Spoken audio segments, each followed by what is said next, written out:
ചിലരുടെ വേർപാട് നമ്മെ വല്ലാതെ വേദനിപ്പിക്കും.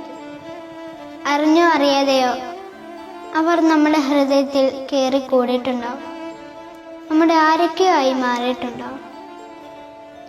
ഒടുവിൽ പോകുമ്പോൾ നമ്മുടെ ഹൃദയം കൊത്തി വലിച്ചുകൊണ്ടാവും പോവുക. ജീവിതത്തിൽ ഒരിക്കൽ പോലും കണ്ടിട്ടില്ലെങ്കിലും അർജുൻ ചേട്ടൻ ഈ മലയാള മണ്ണിൻ്റെ ചേട്ടനായി, അനുജനായി, മകനായി, സഹോദരനായി, നമ്മുടെ കുടുംബത്തിലെ അംഗമായി മാറിയ ദിനങ്ങളായിരുന്നു. കന്നഡ മണ്ണിൻ്റെ ആഴങ്ങളിൽ എവിടെയോ നിശബ്ദനായി കിടക്കുമ്പോൾ ജീവന്റെ ഒരു തുടുപ്പെങ്കിലും ശേഷിക്കണമെന്ന്, ഒരു പോറൽ പോലും ഏൽക്കാതെ തിരികെ കിട്ടണമെന്ന് നമ്മൾ മനമുരുകെ പ്രാർത്ഥിച്ചു. പ്രതീക്ഷയുടെ ഒരു പുൽനാമെങ്കിലും ബാക്കിയുണ്ടെങ്കിൽ ചങ്ക് പറിച്ചു തരാനും മലയാളി സജ്ജമായിരുന്നു.